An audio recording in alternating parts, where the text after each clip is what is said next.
Everyone, welcome back to my channel. আমি খুশি আর তোমরা দেখছো খুশিস লাইফস্টাইল। কেমন আছো তোমরা সবাই? আমি কিন্তু একদমই ভালো ছিলাম না।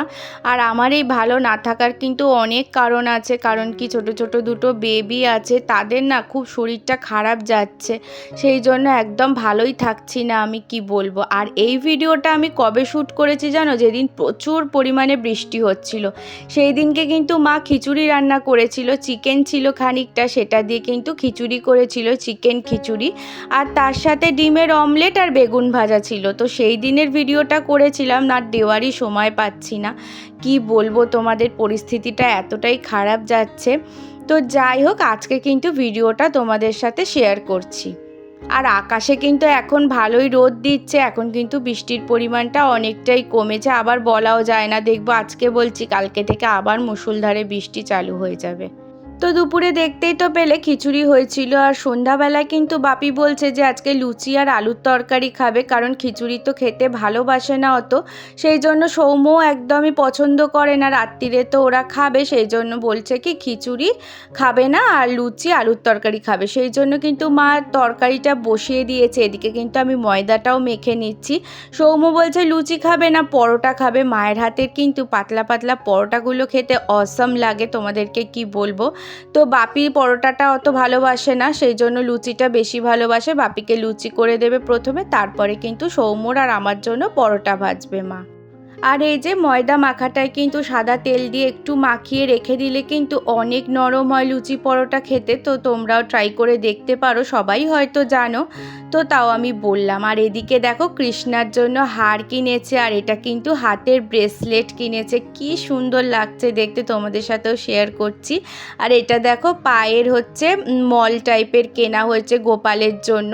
আর তনু না ওর বোনকে রাখিতে এই যে রূপোর রাখিটা পরাবে, সেই জন্য কিন্তু কিনেছে।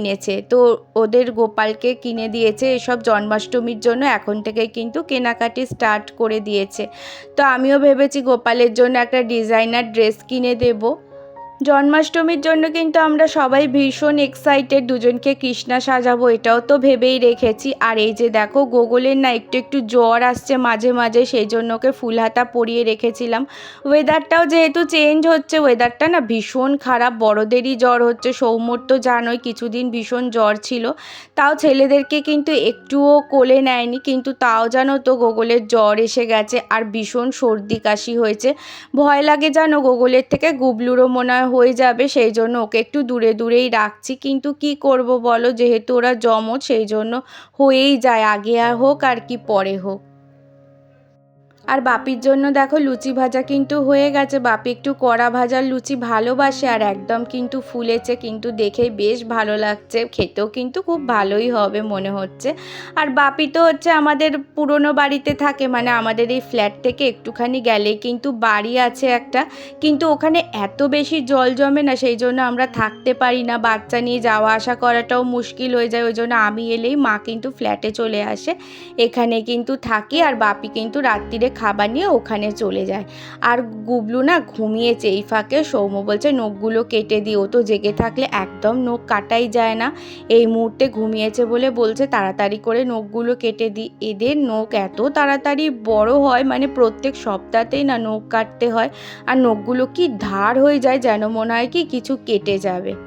আর সারা রাত জাগছি তো বসে বসে, জানো কোমরে এত যন্ত্রণা করছে, এই জন্য কোমরের বেল্টটাও পরে থাকছি। কোমরের বেল্টটা পরলে না অনেকটাই যন্ত্রণাটা কম হয়। আর এইটা দেখো, অনলাইন থেকে সৌম্য চিয়া সিডটা অর্ডার দিয়েছে, আমি অনলাইন থেকেই কিনে খাই।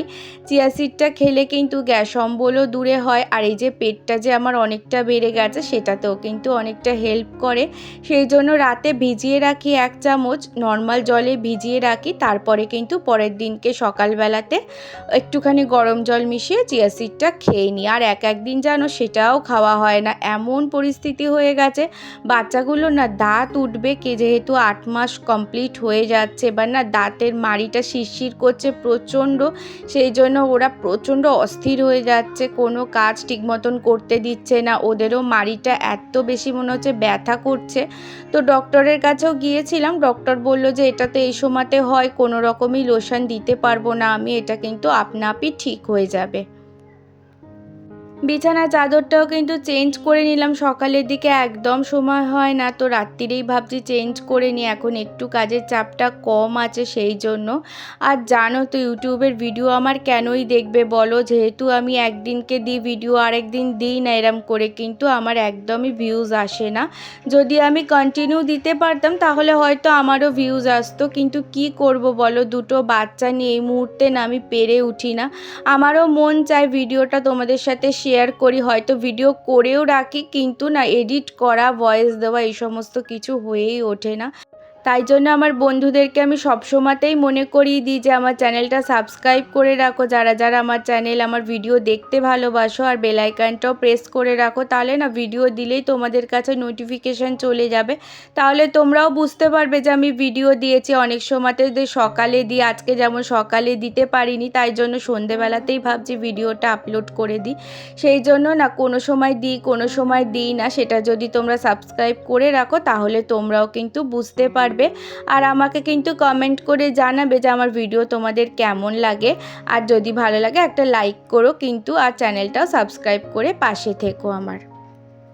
আর গোকুল জানো তো শুধু ওষুধ খাচ্ছে না আর বমি করে দিচ্ছে, হয়তো ওর কফটা বমির মাধ্যমেই বেরাবে, যেহেতু ওরা বাচ্চা কফ আলাদা করে তুলতে পারবে না, সেই জন্য শুধু বমি করছে। গুবলুও কিন্তু কাশির ওষুধ খাচ্ছে আর জানো শুধু বমি করে দিচ্ছে। আমার তো এক এক দিনে 3টে 4টে করেও নাইটি চেঞ্জ করতে হচ্ছে, এতটা পরিমাণে বমি করছে।